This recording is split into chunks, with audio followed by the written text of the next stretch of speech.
새로운 기술과 도전을 했던 사람의 얘기를 좀 한번 해보고 싶어서 가지고 왔습니다. 일단 인물이 여러 명이 나오고요. 인물들 일단 가족의 이야기입니다. 가족의 이야기요? 네, 가족의 이야기예요. 로블링가의 이야기인데요. 이 시기는 1860년대 정도로 이제 올라갑니다. 뉴욕인데요.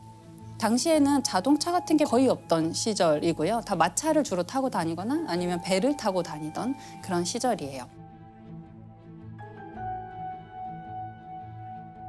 뉴욕의 맨하탄이랑 브루클린이랑 사이에 강 이름이 이스트 강인데 이 브루클린에서 맨하탄 가려면 배를 꼭 타야만 하는 거예요. 배밖에 없었는데 여기가 사실은 강이라고 하기에는 조금 너무 커요. 너무 넓은 강, 거의 한 폭이 한 1km 정도 되는 거의 큰 바다의 강이고요. 면에 있는 네, 곳이니까. 거의 바다로 가는 길이다 보니까 물살도 엄청 셌대요. 이 로블링이 어린 아들을 데리고 그 겨울에 그 강을 건넌 배를 탔는데 꽁꽁 얼어가지고 갇힌 거예요. 잠시 배가 나가지 못하고 강이 얼어붙으니까 거기 갇히는 사건을 한번 겪고서 이거 안 되겠다. 다리가 있으면 너무 좋겠다. 이러면서 여기다가 다리를 건설하려고 하는 거예요. 가족이요? 네, 가족이네요. 뭐 현 건설 가족일 수도 있고. 네, 그렇잖아요. 중공업을 가지고 있을 수도 있겠네요. 이 아버지 로블링이 존 로블링이라는 사람인데요. 이분은 다리를 건설하는 것에 대해서 몇 가지 특허 같은 걸 아마 가지고 계셨던 것 같아요. 그래서 당시에 좀 유명한 다리를 짓는 건설업자였어요.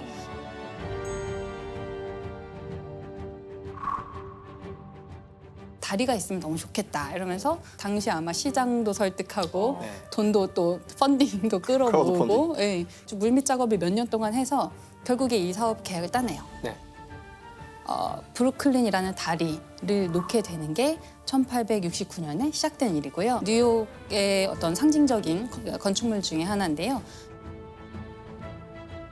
이 브루클린 다리는 현수교라는 방식이거든요. 현수교 다리인데 뭐냐면 이렇게 상판을 다리가 여러 개가 받치는 게 아니고 이 상판을 강선에다가 묶어서 달아놓는 방식이에요. 네. 아무튼 이런 현수선을 사용하는 현수교인데 얘의 특징이 뭐냐면 아주 큰 주탑 2개만 있으면 다리를 길게 건설할 수 있어요.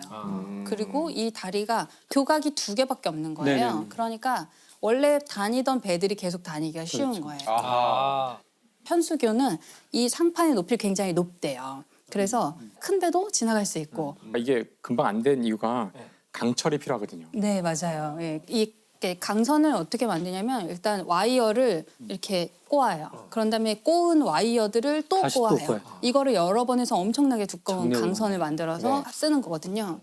그러니까 당시에는 굉장히 획기적인 다리였겠죠. 그전에는 없던 재료, 그전에 없던 설계가 필요했던 것 같아요. 그래서 이분이 아주 오랫동안 공들여가지고 계약을 따내서 이제 측량을 하러 갑니다. 배를 타고 왔다 갔다 하면서 길이를 재고 측량을 하고 있었는데 이 선착장이랑 바지선 사이에 몸이 끼는 사고가 나요. 그래서 수술했는데 이제 파상풍에 걸려서 몇 주 안 돼서 바로 사망하게 됩니다. 엄청나게 큰 계약을 따내서 이제 막 꿈을 실현하려고 하는데 시작하지도 못하고 사망하신 거예요. 아이고. 그래서 이제 자연스럽게 아들 워싱턴 로블링이라는 사람이 이제 그 일을 이어서 하게 됩니다.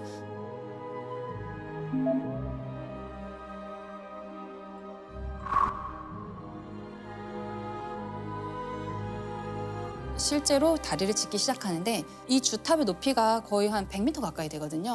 엄청나게 높은 주탑을 집안에다 잘 다리를 박아야 되는데 물밑까지 들어가야 되잖아요. 물밑에 들어가서 집안을 파내고 다리를 놓고 또 다시 다져서 이 일을 해야 되는데 이분은 이제 좀 더 현대적인 방식의 잠함이라는 걸 도입을 해요. 예, 이름이 케이슨인데 예, 이게 뭐냐면 거대한 나무 상자 같은 거를 이제 거꾸로 뒤집어서 물 바닥에 가게 하는 거예요. 나무 상자라고 제가 말은 했지만 뭐 테니스 코트 몇 개의 크기의 거대한 상자를 물 밑에 가라앉힙니다. 그리고 여기다가 압축 공기를 싸가지고 이 안에는 물이 이제 들어오지 않게 하는 거예요. 공기가 있으니까 여기 공간이 확보가 되는 거죠. 에어포켓처럼 이렇게 쉽게. 그렇죠. 아, 그럼 거기가 이게 에어포켓을 작업장처럼 되는 거예요, 그러면? 작업장이죠. 네. 그 안이? 네네. 거대한 에어포켓을 만드는 거예요. 와. 만드는 거예요. 잘못하면 빠져 죽을 수도 있는 거 아니에요? 그럴 수도 있죠.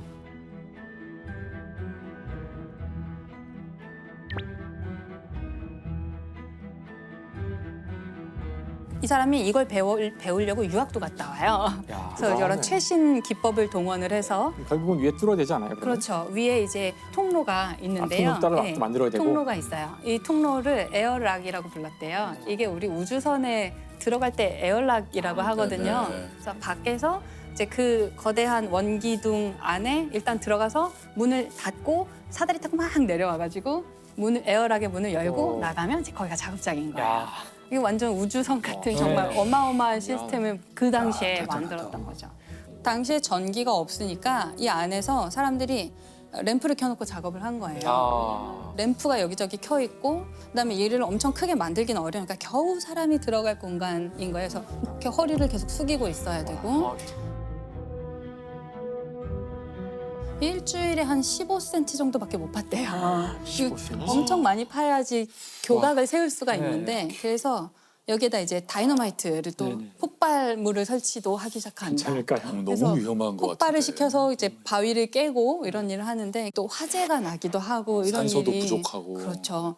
이 워싱턴 로블링이 그 화재를 수습을 몇 번이나 하고 그러니까 화재가 나면 어떻게 해야 돼요? 빨리 불을 끄고 빨리 탈출해야 되잖아요. 네. 그래서 막 급하게 막 올라오는 거예요. 근데 이런 일을 계속 반복하다가 그 감압병에 걸리게 됩니다. 네. 아까 잠수병. 갑자기 다이버들이 잠수병에 걸리는 거랑 거의 같은 원리인데요. 질소 중독이죠. 아, 혈, 네, 네. 혈관 네, 속에 맞아요. 질소가 갑자기 많아지면서. 많아져서 공기를 쏜다고 했잖아요. 압축 공기. 공기가 압축 공기 상태여서 한 2기압 정도 됐다고 해요. 2기압인 곳에 있다가 갑자기 1기압으로 이제 압력이 뚝 떨어지잖아요. 당시에는 잠수병이라는 말이 없었대요. 그래서 모르는 거예요. 그냥 몰랐구나. 이 작업자들이 자꾸 죽어나가고 워싱턴 로블링 본인도 이제 그 병에 결국 걸려서 거의 반신불수 상태가 됐대요. 아이고. 눈도 거의 안 보이고 난청이 오고 그 잠수병 때문에 되게 고생을 하고 이러면서 사람의 말도 못 알아듣고 누워서 그냥 자기 아내한테만 겨우 조그맣게 말을 할 수 있을 정도가 됐대요. 그래가지고 이 작업장은 계속 작업을 하고 있는데 워싱턴 로블링은 집에서 창문에 망원경 같은 거를 대고 이제 볼 수밖에 없는 상황인 거죠. 이 수석 엔지니어가 이제 몸져 누운 거잖아요. 그런데 기적적으로 다리가 계속 잘 건설이 돼요. 아. 이 다리가 어떻게 계속 건설될 수 있었는가 하면 아내가 계속해서 이렇게 메시지를 전달해 준 거예요.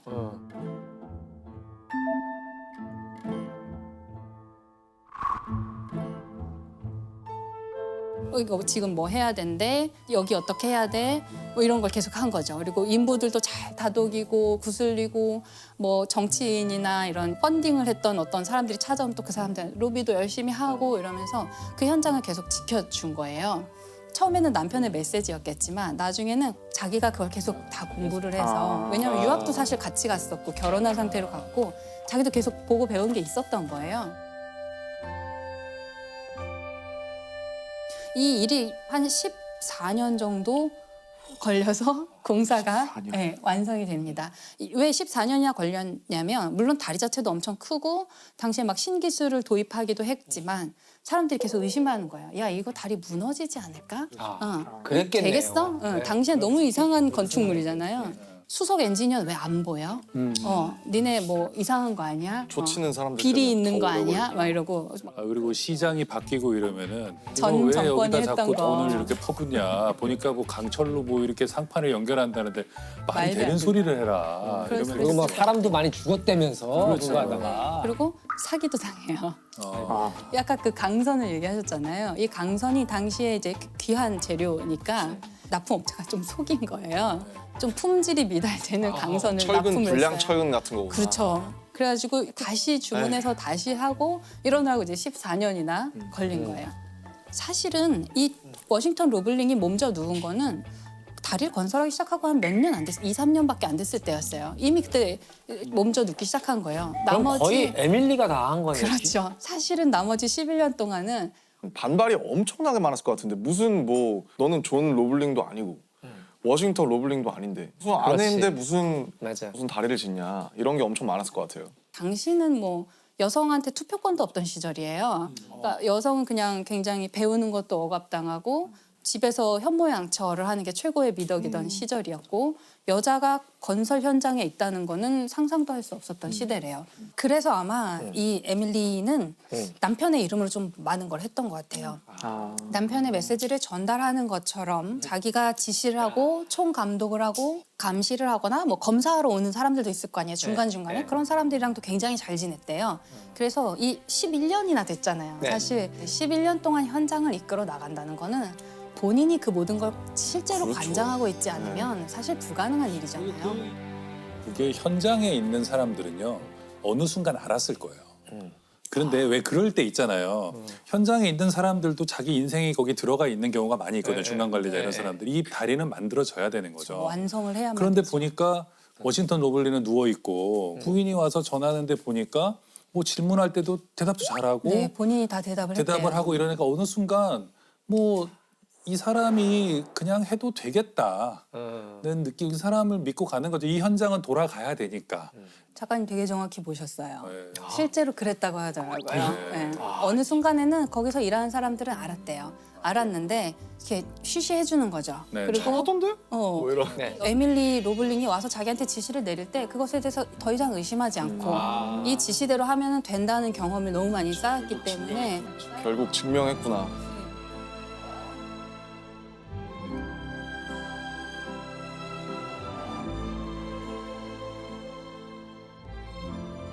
그래서 24년 동안 이 다리를 건설을 어쨌든 무사히 하고 이제 마치는 날 승리의 상징이라고 하는 수탉을 안고 마차를 타고 이 다리를 이제 최초로 건너는 사람이 됩니다.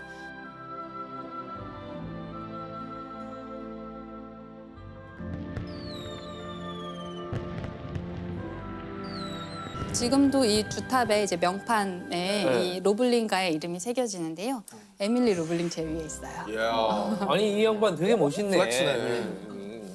그 브루클린 다리가 차가 다니는 길이랑 사람이 보행하는 길이 따로 있거든요. 근데 처음에 지을 때는 사람 왜 이렇게 쓸데없이 나눠서 짓냐, 그리고 보행로가 왜 따로 필요하냐라고 지적을 했다고 해요.